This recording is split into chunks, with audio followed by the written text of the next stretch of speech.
आज वो सुबह हम बात कर रहे थे तो अपने आप को जैसे जिज्ञासा बढ़ती जा रही है वजन में सारा नहीं भविष्य के वजन में ब्लॉकचेन में भविष्य तो अभी जो सर आपने बिटकॉइन की बात बताई तो ये बिटकॉइन गोल्ड बिटकॉइन कैश या हार्ड गोल्ड ये क्या है? एक्चुअली बिटकॉइन एक्चुअली हमारा मेन जो BTC है, यस सर, राइट, वो एक्चुअल में कॉइन है। उसके बाद में लोगों ने उसको कैश करने के लिए अलग अलग नेम दिया है और उसको बिटकॉइन के साथ में एक कनेक्टिविटी या यूज केस के रूप में वो लोग काम करते हैं। तो वो ब्लॉकचेन या बिटकॉइन का कुछ अलग नहीं है। बिटकॉइन कैश हो या बिटकॉइन जो अलग से नाम है, ये अलग ब्लॉकचेन के ऊपर, ये इथेरियम के ऊपर बने हुए हो सकते हैं, ये बाइनेंस के ऊपर बने हुए हो सकते हैं उसके नाम से। ये समझ लीजिए कि एक तरह से उन्होंने उसके पैरेलल में कुछ चीजें बनाई है, राइट, जिसकी वजह से उसको भी लोगों ने तरजीह देना शुरू किया है कि उसके थ्रू हम कैश कर लेंगे, स्वैप कर लेंगे। इसी तरह रैप टोकन भी बहुत सारे बने हुए हैं। जैसे कि मान लें कि आपको बिटकॉइन देना है और मुझे इथेरियम चाहिए, राइट, मुझे इथेरियम के बदले बिटकॉइन चाहिए, बिटकॉइन के बदले में इथेरियम चाहिए, तो इथेरियम के ब्लॉकचेन के ऊपर रैप्ड BTC बना देंगे, राइट, और वहाँ पे जो लिक्विडिटी डाल देंगे, ठीक है, कि यहाँ से आप इथेरियम दे दीजिए और वहाँ पे आपको BTC मिल जाएगा, वहाँ पे BTC दे दीजिए, यहाँ पे आपको इथेरियम मिल जाएगा। तो इस तरह से बहुत सारे अलग से लोगों ने अपना पब्लिक को सहूलत देने के लिए एक यूज केस बनाया, पब्लिक को सहूलत देने के लिए एक यूज केस बनाया, क्योंकि कई बार क्या होता है कि बिटकॉइन को भेजने में भी बहुत ज़्यादा कॉस्ट कटिंग होते हैं। तो लोगों ने एक सोल्यूशन बनाया कि हम इस तरह से आपको बिटकॉइन को लेन देन करवा देंगे, पैसा आपको कम लगेगा। जैसे मान लीजिए कि डॉज कॉइन है, तो डॉज कॉइन में क्या खासियत थी कि ये बहुत ज़्यादा क्वांटिटी में थे और बहुत कम इनकी प्राइस थी, बहुत कम प्राइस थी। तो डॉज कॉइन का यूज इसलिए होने लगा कि वो बिटकॉइन के लिए एक तरह से डिलीवरी का काम कर रहे थे, यानी कि एक एक्सचेंज पे उन्होंने कन्वर्ट कर लिया डॉज कॉइन में और डॉज कॉइन को आपको भेज दिया और दूसरे पे आप जाकर के उसको कन्वर्ट करके फिर से बिटकॉइन में रख लिया। तो क्या होगा कि डायरेक्ट बिटकॉइन अगर भेज दे तो खर्च जहाँ पे आपको $1 लगता, वहाँ पे आपका सेंट्स में काम होता। जहाँ पे $10 आपको लगता ट्रांसफर करने में, वहाँ पे आपको सेंटों में काम होगा। तो ये डॉज कॉइन इसी वजह से ही ज़्यादा पॉपुलर हुआ, क्योंकि एक एज ए वो डिलीवरी का काम होगा। तो एक यूज केस बना, एक यूज केस बन गया, तो जिसकी वजह से लोगों ने डॉज को अपनाना शुरू कर दिया, ठीक है। बाद में डॉज कॉइन के जो ओनर थे उन्होंने पब्लिकली अनाउंस कर दिया, ट्विटर पे डाल दिया कि मेरे पास अब कोई भी डॉज कॉइन नहीं खरीद पाओगे, क्वांटिटी सारा का सारा मार्केट में मैंने 100% मार्केट को दे दिया, यानी ये टोटली डिसेंट्रलाइज्ड इकोनॉमिक्स हो गया। जैसे आज ओजोन में हम लोग कहते हैं 98% का 99% पब्लिक को दे दिया, 1% भी हमारे पास नहीं है, तो टोटली दे दिया। उसी तरह से डॉज ने भी ऐसे कर दिया। जब जैसे ही हुआ ना, तो लोगों को इसके ऊपर और भरोसा हुआ कि यह डॉज कॉइन का रेट डाउन नहीं। फिर कुछ दिनों के बाद में मैसेज आता है, ट्वीट, एक फोटो आ जाता है डॉज का इलॉन मस्क के द्वारा। जैसे मैसेज आता है तो लोगों को लग जाता है कि अरे ये साहब तो इसमें इन्वेस्ट कर रहे हैं, है ना, तो और एक पॉपुलरिटी बढ़ जाता है, क्योंकि 20 करोड़ फॉलोवर्स है, लोग खरीदना शुरू करते हैं और रेट ऐसे बढ़ना शुरू होता है और वही रेट का फायदा उठाते हैं। $50 रुपये तक गया रहता है, हाँ, उतना गया रहता है, फिर वो डंप करवा देंगे। तो ये पब्लिक तो इस तरह से बाद में, यानी कि मालिक को छोड़ दिया लेकिन दूसरा मालिक बन गया, उसने ज़्यादा खरीदना शुरू कर दिया। तुमने पता था इसके मैकेनिज्म के बारे में? सर, इसमें एक चीज़ ये होगी कि जितने भी ये कारोबार कॉइन थे, ये जैसे अभी आप बता रहे थे, इसमें इतने बिटकॉइन ही थे, जैसे जैसे रेट बढ़ी तो बिटकॉइन साइड में रह गया और ये आगे क्या फिर से सर जैसे आप कह रहे हैं कि डॉजीकॉइन फेमस होने का कार्यवाद के रूप में इनका काम हाँ। ठीक है ना। अब जैसे लोग एलन मस्क एंटर हुए तो डॉजी की रेट बढ़ गई। हाँ। अब जो बिटकॉइन जितनी मात्रा में रखा गया था डॉजी के अगेंस्ट में वो तो कम ही थी, रेट बढ़ी तो डॉजी ऊपर चढ़ गया। अगेंस्ट में इतने बिटकॉइन तो थे ही नहीं उसके पास, इसलिए ये समझ लेते हैं सर। नहीं देखो ये अलग अलग चीजें हैं, डॉज अलग थी, बिटकॉइन अलग था, ठीक है, कोई किसी के अगेंस्ट में नहीं था। ये ओपन अलग था, डॉज बिटकॉइन अलग था, लेकिन लोग चूंकि खरीद बिक्री करते थे उसके थ्रू, लोग खरीद बिक्री करते थे, वो लिक्विडिटी के रूप में ऐसा कुछ नहीं था। लिक्विडिटी के रूप में थोड़ा बहुत रहा होगा, जो लोग एक्सचेंज पे डाले होंगे, खुद से डाले होंगे, या जो लोग लेन देन कर रहे हैं। लेकिन दो में तो दो चीज़ें थी, कोई बंदा बिटकॉइन 10-20 रखा हो, कोई बंदा डॉज अलग से रखा हो, तो इसका कुछ ये नहीं है। हाँ, ये नहीं था कि कंपनी ने बिटकॉइन बनाया और डॉज कॉइन को उसको स्वैपिंग करने का कुछ अपना दिया, नहीं, ऐसा बिल्कुल नहीं था। ये पब्लिक को जैसा बेहतर लगा उसके हिसाब से उन्होंने उसकी तरजीह की। डॉज मशहूर इसीलिए ज़्यादा हुआ था क्योंकि वो एज ए डिलीवरी काम कर रहा था। लोगों को एक यूज केस लगा कि भाई डॉज की वजह से ये फायदा हो रहा है, कोई भी कॉइन में लोग इन्वेस्ट क्यों करता है, क्योंकि उन्हें लगता है कि ये किसी प्रॉब्लम का सोल्यूशन है। अब इथेरियम आया तो लोगों को लगा कि इथेरियम ब्लॉकचेन का यूज है अगर तो जरूर इसका फायदा हो, इसलिए लोगों ने इथेरियम में इन्वेस्टमेंट किया। इसकी ट्रांजेक्शन फास्ट था बिटकॉइन की अपेक्षा, भेजने में आसान, लेने में आसान। इथेरियम के ऊपर स्मार्ट कॉन्ट्रैक्ट बनने शुरू हुए, डीफाई के प्रोजेक्ट बनने शुरू हो गए, नए टोकन्स बनने शुरू हो गए। तो इस तरह का हुआ कि हर गैस पे में इथेरियम की जरूरत पड़ेगी, है ना, कोई भी प्रोजेक्ट बन रहा है उसमें इथेरियम की जरूरत पड़ेगी, तो लोगों ने वहाँ पे इथेरियम पर तरजीह देना शुरू किया। तो हर ब्लॉकचेन कोई ना कोई नई चीज़ लेकर के आता है, तभी उसका मार्केट में सोल्यूशन हो। अदरवाइज आप बहुत सारे कॉपी ब्लॉकचेन देखते हैं, इथेरियम पे कॉपी का नया नाम लेकर कोई आ गया, कोई किसी और का नया नाम लेकर के आ गया, लेकिन अगर सेम चीज़ देगा तो पब्लिक क्यों आए? कुछ ही पब्लिक जो अननोन है वही आएगी। सर एक सवाल एक क्या है, जैसे किसी ने किसी की ब्लॉकचेन कॉपी की, तो ये ब्लॉकचेन पैटेंटेड नहीं होती है, कॉपी कर सकते कोई? हाँ, ये ओपन सोर्स होते हैं। अच्छा, ओपन सोर्स कोई भी कॉपी, ये ओपन सोर्स होते हैं, इन्होंने लिख ही दिया रहता है कि हमारा ओपन सोर्स है, अच्छा, तो आप इसे यूज कर सकते हैं। एक सर और है, अगर वहाँ पे कुछ चीजें कॉपीराइटेड अगर लिख देती, Yes. जैसे एक्सप्लोरर, आप एक्सप्लोरर को जहाँ पे देखोगे इथेरियम पे भी कॉपीराइट लिखा हुआ है, तो सेम आप एक्सप्लोरर नहीं डिजाइन कर पाओगे, एक्सप्लोरर फर्क आ जाएगा। या जिन मतलब उसका अपना पार्ट है, कुछ चीजें वो अपने वो में रखती है, कंट्रोल में रखती है। हाँ, कुछ चीजें वो पेटेंट रखती है, उसके ऊपर आपके ऊपर वो केस फाइल कर सकते हैं। लेकिन जो ओपन सोर्स किया हुआ है तो दैट मीन्स कि उसने ओपन कर दिया है। अगर मैं कोई चीज़ पूरी पब्लिक को देना चाहता हूँ जिसमें मुझे कुछ उसका रॉयल्टी नहीं चाहिए, तो हमने ओपन सोर्स कर दिया तो सबके लिए होगा। सर जैसे इथेरियम की ओपन सोर्स ब्लॉकचेन है ना, तो कोई भी चाहे तो सेम इथेरियम की सेम ब्लॉकचेन बना सकता है कॉपी? हाँ, बिल्कुल बना सकते हैं। अच्छा, बिल्कुल इसके ऊपर डैप्स और स्मार्ट कॉन्ट्रैक्ट सब स्टार्ट बिल्कुल बना सकते हैं, लेकिन इथेरियम का जो एक्सप्लोरर है वो नहीं ले सकते, उन्होंने कॉपीराइट रखा होगा, वहाँ पे कॉपीराइट वहाँ पे कॉपीराइट रखा। ये बढ़िया, यहाँ तक पहुँच के शानदार बात हो रही है।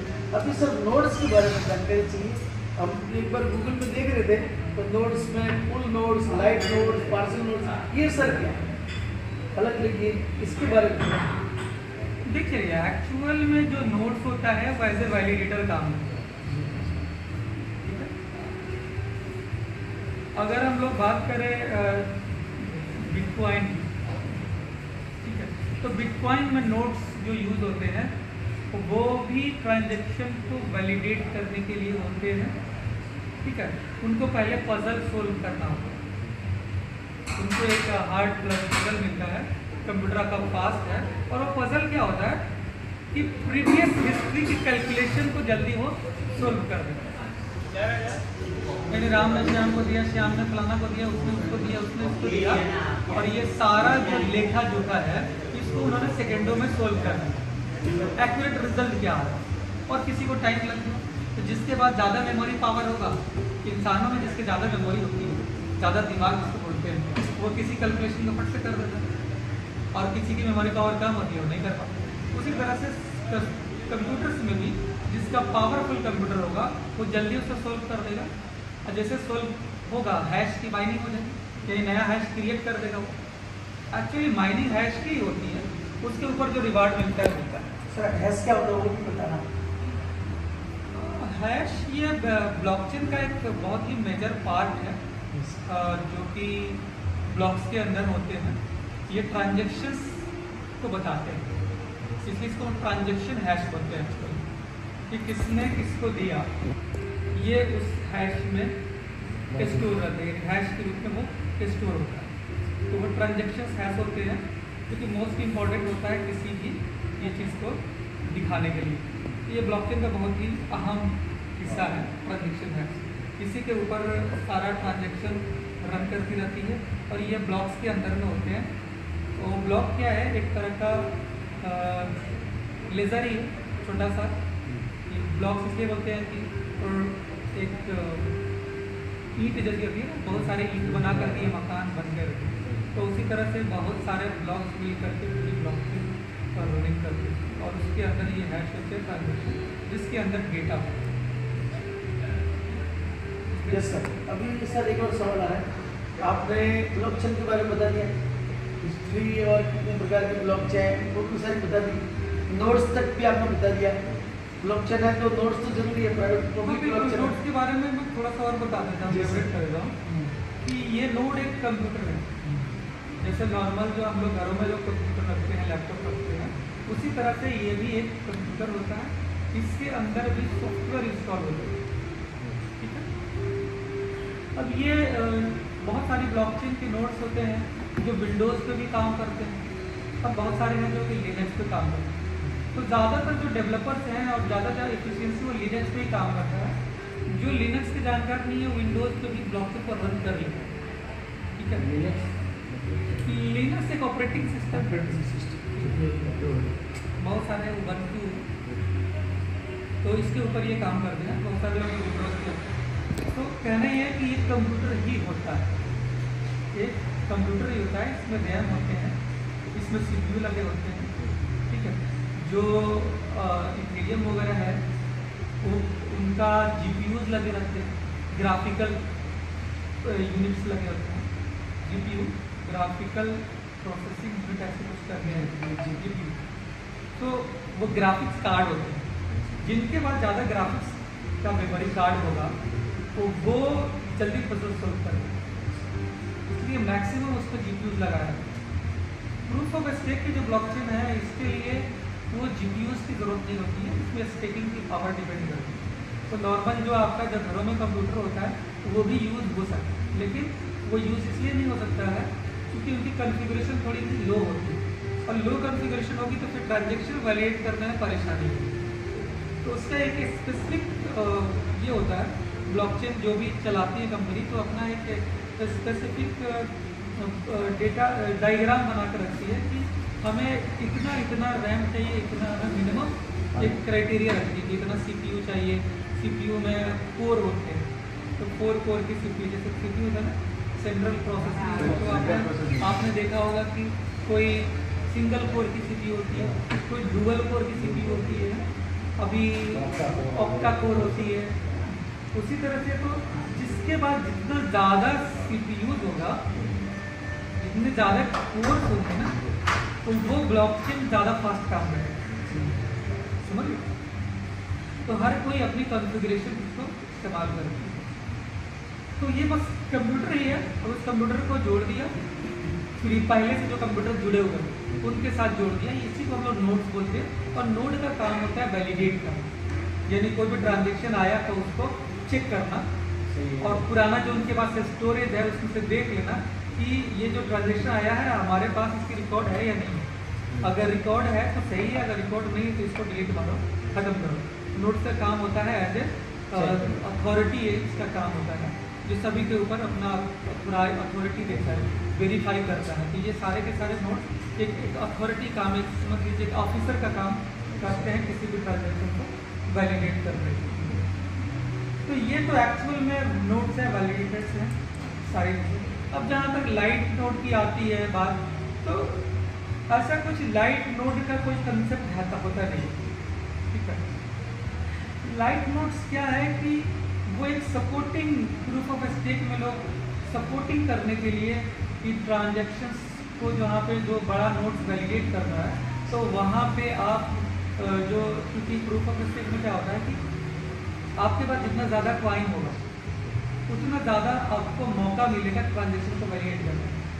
प्रूफ ऑफ स्टेक की ब्लॉकचेन है वो लॉटरी पे काम करती है, जिसको ज़्यादा लॉटरी चांस मिले वो ज़्यादा वैलिडेट करेगा रैंडमली। तो जिसके पास ज़्यादा क्वाइन स्टेक होते हैं उसको ज़्यादा मिलता है चांस, वो करते हैं। तो ये लाइट नोट्स के रूप में लोग यही करते हैं कि कोई सॉफ्टवेयर अलग से बनाते हैं थर्ड पार्टी, और उसके साथ एक कनेक्टिविटी देते हैं कि हम आप भी इसमें हमें एज ए वोटिंग आप काम करते हैं, तो एज ए वोटर के रूप में वो काम करते हैं। लेकिन ब्लॉकचेन में उसकी कुछ खास ज़रूरत पड़ती नहीं है, एक्चुअल नोड ही हमारा नोड है। बहुत सारे फर्जीवाड़े भी होते हैं, जैसे बहुत सारी कंपनी ये बोलती है कि मैं बिटकॉइन की माइनिंग करवाता हूँ ऑनलाइन, ठीक है, वो आप मेरा लाइट नोड खरीद लो। तो जहाँ तक मैंने तहकीक किया वो लाइट नोड वगैरह कुछ होता नहीं है, वो अपने एक सॉफ्टवेयर बनाते हैं और लोगों से इन्वेस्टमेंट करवाते हैं, और उसका इन्वेस्टमेंट जब उनके पास आता है तो वो लाइट नोड को में बेच देते हैं। लाइट नोड का कंसेप्ट ब्लॉकचेन में मेरे को नहीं दिखता। सर ये फुल नोड और मास्टर नोड तो एक ही होता है? एक ही नोड होता है, कोई मास्टर कोई फुल नहीं होता। हाँ, बूट नोड होता है जो कि जो शुरुआत में जो 21 या 10 या 15 जो कंपनी जो बनाती है इनिशियल स्टार्ट करती है उसको हम लोग बूट नोड बोलते हैं, ठीक है।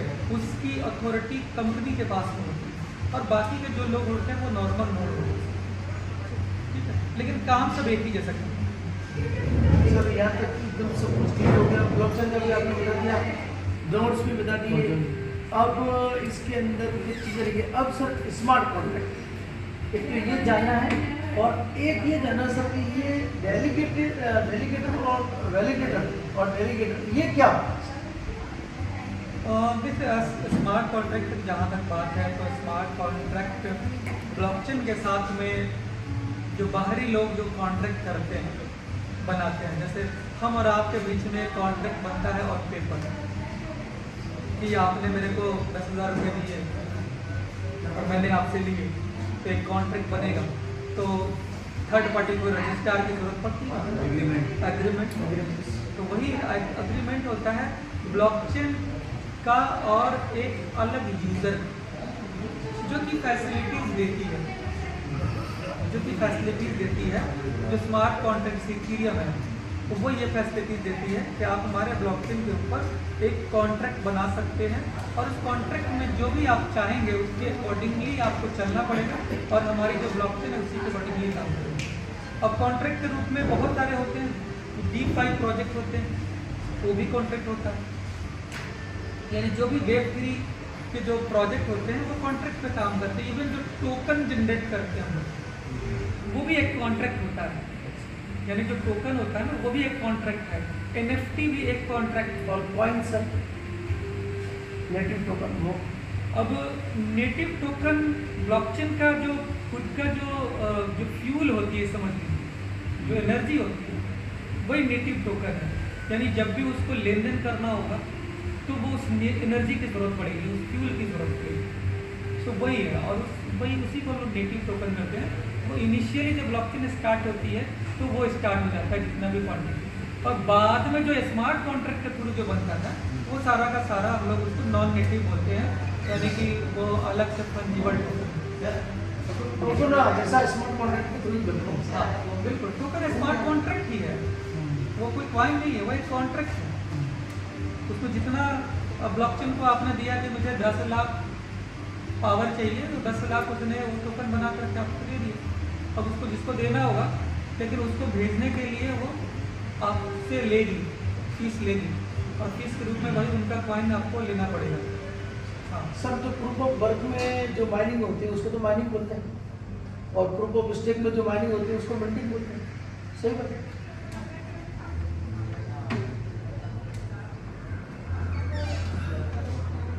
माइनिंग और मिंटिंग दोनों का अर्थ लगभग सेम है कि अलग है? देखा जाए तो वर्ड का अपना अपना फर्क है, डेफिनेशंस अलग अलग हैं। माइनिंग का मतलब ये होता है कि हम नया कॉइन को जनरेट कर रहे हैं, यानी बना रहे हैं। जी सर। राइट। मिंटिंग के प्रोसेस में अगर पहले से बना हुआ चीज है उसको हम अगर ट्रांसफर कर रहे हैं वो भी मिंटिंग में आ जाता है, और नया अगर बना रहे हैं तो उसको भी मिंट में कर सकते हैं। क्योंकि जब हम NFT मिंट करते हैं तो इसमें दोनों में बहुत कंफ्यूजन है। NFT भी हम एक कॉन्ट्रैक्ट के रूप में बनाते हैं और उसको बोलते हैं कि हमने NFT मिंट कर लिया। दूसरा, NFT में लोग ये भी मायने रखते हैं कि NFT अगर 100 बना हुआ है, ठीक है, 100 अगर NFT पहले से ही बना हुआ है, लेकिन उसको अगर हम किसी पॉइंट ऑफ टाइम किसी को भेज रहे हैं या निकाल रहे हैं, कोडिंग कर दी, उसको भी लोग मिंट बोलते हैं। सो हमें उसमें कंफ्यूजन में नहीं घुसना, हमें बस ये जानना है कि बनने की अगर क्राइटेरिया है उसको मिंटिंग बोले या माइनिंग बोले, हमारा वे किस तरफ जा रहा है ये मायने रखता है।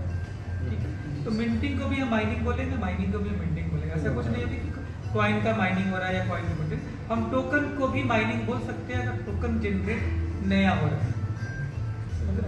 बिल्कुल सर, सारी बातें सर हो चुकी है। लास्ट एक है, उसके बाद में ओजन पे बनाएंगे। लास्ट में ये रहा है सर कि वो भी कर लेंगे एक सर। हाँ कर लेंगे, लास्ट का लेकर सेकंड थी। ठीक है। तो मैं भूल गया, शानदार चीज मुझे याद आ रही थी। स्मार्ट कॉन्ट्रैक्ट सर ने बता दी, ब्लॉकचेन सर ने बता दी, हिस्ट्री बता दी, और कितने प्रकार के ब्लॉकचेन वो भी बता दिया सर ने, इसके बारे में नोड्स भी सर ने बता दिया, स्मार्ट कॉन्ट्रैक्ट भी बता दिया। हाँ सर, डेलीगेटर और वैलिडेटर ये क्या है? प्रूफ ऑफ स्टेक, डेलीगेट और वैलिडेट। और सर एक और, ये POS की ब्लॉकचेन और DPoS, delegated proof of stake और प्रूफ ऑफ स्टेक, इनमें क्या आता है?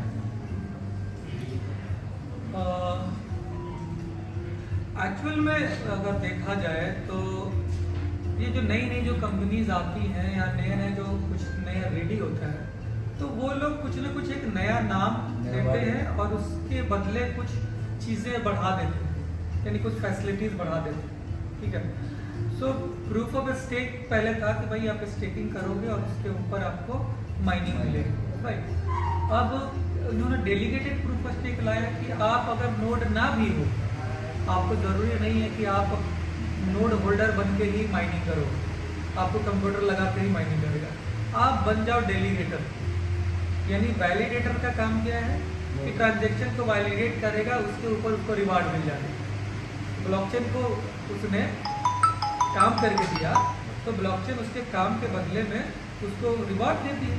इसीलिए तो कोई आएगा, मान लिया मैंने ब्लॉकचेन बनाया, मैंने 10 कंप्यूटर लगाए और मैं चाहता हूँ कि यार मेरा ब्लॉकचेन और ज़्यादा तगड़ा हो जाए, और ज़्यादा मजबूत हो जाए, और ज़्यादा सिक्योर हो जाए।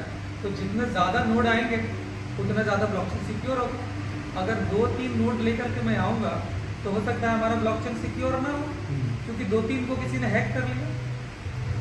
मतलब 1% मान लो कि 2-3 है तो हैक कर लिया, लेकिन वहीं 200-300 रहेगा तो क्या होगा?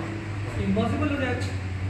तो वो तो कहते हैं कि आखिर लोग मेरे पास क्यों आएंगे, मेरे इस ब्लॉक में क्यों जुड़ेंगे? सर्वर के लिए कॉस्टिंग आती है, खर्चे आते हैं, मेंटेनेंस के लिए होता है, इलेक्ट्रिसिटी, टाइमिंग देना है, हर चीज़ देना है, तो क्यों बर्बाद करेंगे लोग? तो फ्री में हमारे पास आएगा। इसलिए ब्लॉकचेन में इस तरह का प्रोसेस की जाती है, गैस फी या माइनिंग का एक सिस्टम करी जाती है, ताकि जो लोग भी वैलिडेट करेंगे उनको माइनिंग मिल जाएगी या गैस फी उनको मिल जाएगी, जिससे उनका प्रॉफिट होगा, उनका खर्चा निकलेगा, और जितना काम कर रहे हैं उनसे ज़्यादा उनका प्रॉफिट आता है। यानी उनका एक्सपेंस अगर महीने का 50,000 है तो महीने का वो 5 लाख यहाँ से कमाए, अभी तो कोई आएगा, या उसका डबल भी कम से कम कमाए तभी तो आएगा। तो इसलिए यहाँ पे जो प्रूफ ऑफ स्टेक जो ब्लॉकचेन हुई या कोई भी, उसमें ये सिस्टम रखी गई कि वैलिडेटर्स जो होगा उसको रिवॉर्ड मिलेगा। अब डेलीगेटर्स का काम ये होता है कि वो डायरेक्टली तो वो ब्लॉकचेन में नहीं घुस सकता है, तो वो डेलीगेटर बन जाता है और डेलीगेटर उस वैलिडेटर के साथ कंबाइंड हो जाता है। ठीक है। यानी मैं बन गया हूँ वैलिडेटर, ठीक है। मैंने 10 लाख रुपए लगाया, सर्वर लगा लिया, मैंने उसमें 1 करोड़ रुपए लगा करके पॉइंट डाल लिया, इथेरियम खरीद लिया 32 या उससे ज़्यादा, और मैं इथेरियम का वैलिडेटर बनूँ और मेरे को माइनिंग आ रही है, ठीक है।